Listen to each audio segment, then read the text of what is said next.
And a decade after that explosion killed 15 people and injured dozens more, many in the community are still looking for answers. Our John Salazar has a closer look.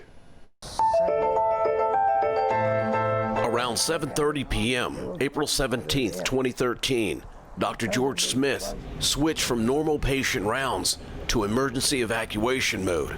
I was in a nursing home trying to evacuate the station closest to the fire. Just short of 2 football fields, a fire raged at the West Fertilizer plant. Inside, 30 tons of ammonium nitrate fertilizer sat, ready to ignite. I wanted to get them to safety. Dr. Smith and staff moved elderly patients quickly as the fire raged. And next thing I knew, I heard this god-awful explosion. Sections of the nursing home collapsed from the explosion. I was right under that. I crawled out of that. I'm lucky to be alive. And somehow, 130 nursing home patients survived. One nursing home patient, however, died that night.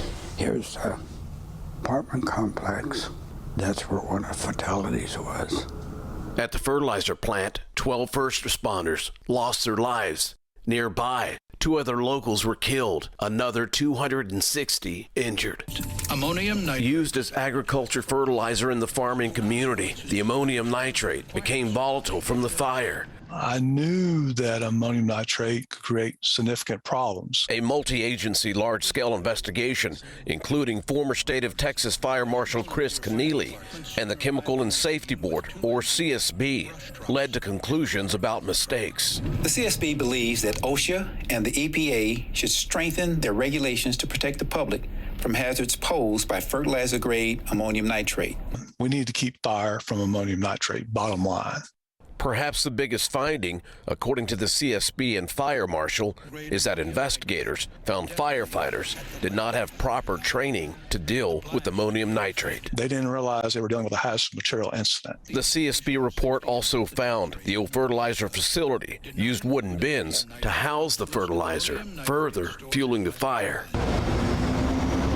But it's the ATF Bureau's conclusion of what started that fire that now raises more questions. According to the ATF report, the fire was caused by arson. This is safety expert Jordan Barab. The logic, unfortunately, behind that was faulty. For the first time in an interview on camera, the former OSHA undersecretary during the Obama administration expresses doubt of the ATF arson theory. And here's why. They used a process that's called negative corpus.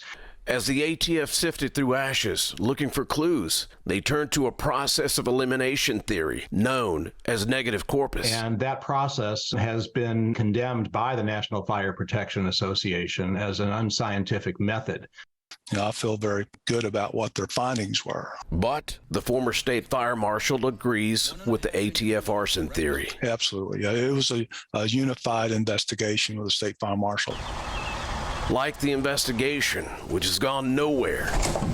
In 10 years, there's no resolve. With grief, Dr. Smith feels. It's still there. I lost a lot of friends. Thanks for watching our YouTube channel. For more refreshing stories about your community, click the subscribe button over here. You can also download our Spectrum News app and tune in to Channel 55 on Dish and DirecTV to get live news coverage, weather updates every 10 minutes, and more. We'll see you then.